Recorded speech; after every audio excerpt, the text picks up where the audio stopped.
Hi everybody, my name is Lily and I'm the book reviewer behind Utopia State of Mind, and today we're doing a video that I didn't really plan on doing, so the schedule is a little bit off, but it is about the political nature of books. I have not weighed in on this for a while because I didn't think that my perspective or even that it needed to be said as like something that I felt. But then I was thinking about it more and more, and I was thinking, even if I feel like a lot of the things that have been said in terms of their importance, and that I felt like it would be sort of self-evident that that's how I feel, I didn't want there to be any confusion or any sort of gray space not knowing how I feel. So I decided just to make a video about it and share some of my thoughts about it.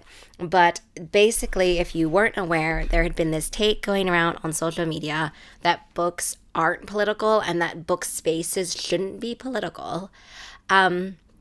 And I think that we need to dig into that a little bit more. Not only do I believe that the quote, I can't remember exactly who said it, but I will put it on the screen, but that the personal is political. I think all of the choices that we make in our lives have a political nature, political influences or impacts that we have, or that we are impacted by politics, vice versa, that relationship.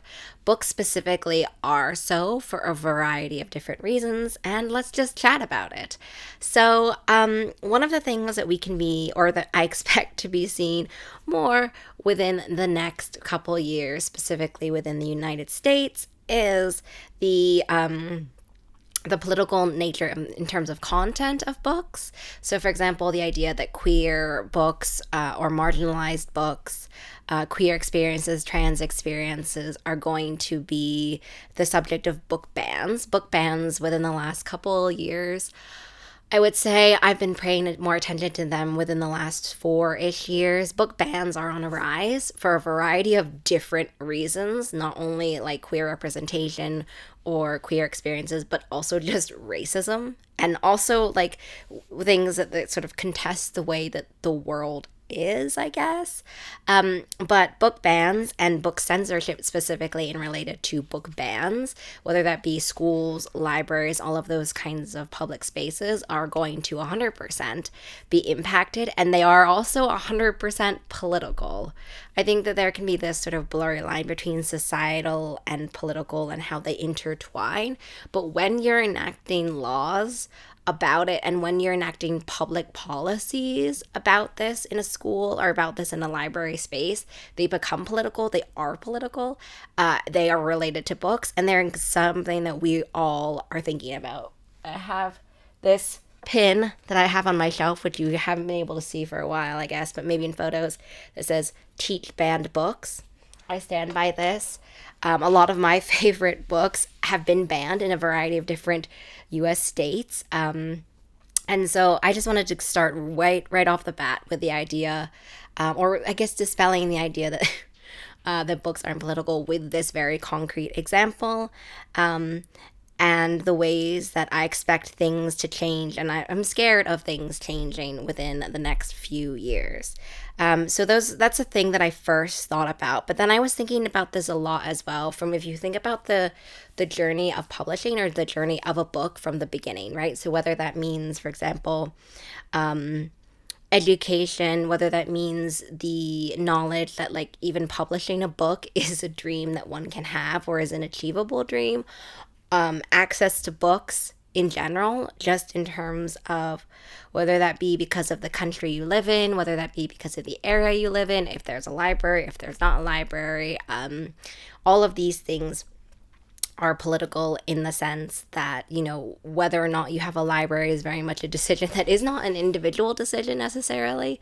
It's a decision based on, you know, where it makes sense to build it, and also how much funding your library gets, what books are stocked in your library.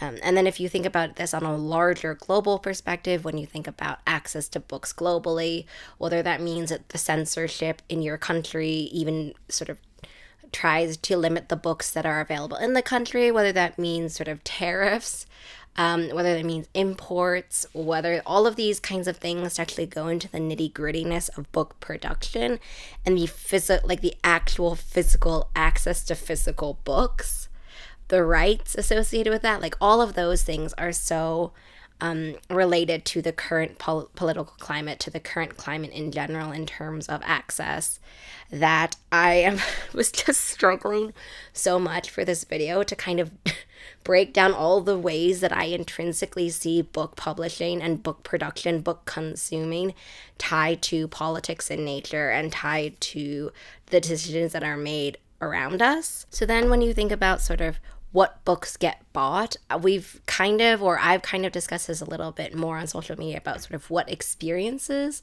are deemed publishable, are deemed marketable, are deemed consumable. That obviously is another aspect to this in terms of what stories they think are going to sell. And those things take into consideration the climate. It takes into consideration what is going to sell, basically. So that's another aspect to it. Additionally, as well, what books we as consumers buy, whether that talks about the algorithm in terms of sales or the algorithm in terms of like being ranked on a book website, for example, Amazon, and what books are even pushed to us, or like the section that says readers may also like, for example, or the lists of best, whatever. And so the books that we buy and the money that we spend on books and that go towards specific authors, that go towards specific publishing groups as well, we have power in what we spend and what we don't spend. And so seeing that as either fueling, for example, organizations or authors that uphold our beliefs or not, that is sort of impacting and influencing how successful they are, and simultaneously, I guess, whether or not their political beliefs or whether or not their beliefs as a whole are going to be impacted by our decisions. So yeah, I just wanted to come on here and kind of chat about that in general. This video is more of a long ramble because I don't really see any part of the industry, any part of book consumption, any part of that kind of thing as being non-political, or any of these choices that we make as individuals and companies and a society as not being political or not having a political tie to it, whether not having a societal tie that also influences politics as well, if that makes sense. So I'm just more or less making this video to clarify my personal position on it so that, later on or afterwards, there isn't a lot of discussion about whether or not I believe the books are political. I've been seeing this discussion happening online on sort of all sorts of spaces. So yeah, just coming on to say what I feel, even though I'm sure that you've all heard it many, many times, but unequivocally my stance on it. So this has kind of changed the schedule a little bit for the rest of the year, but I felt like it was a worthy thing to make as well, specifically as I think about kind of wrapping up the year, best ofs, the video I'm going to film later about the Goodreads Choice Awards, and all of these ways in which I see our personal reading behavior having an impact on sort of what books get support, what books don't get support, and what books ultimately do well and what ones don't do well, what voices we are emphasizing and what voices we are not emphasizing. So I hope to see you in the next video. I hope you're having a really great rest of your reading day, week, month, and year. And let me know down below what your current read is. Okay,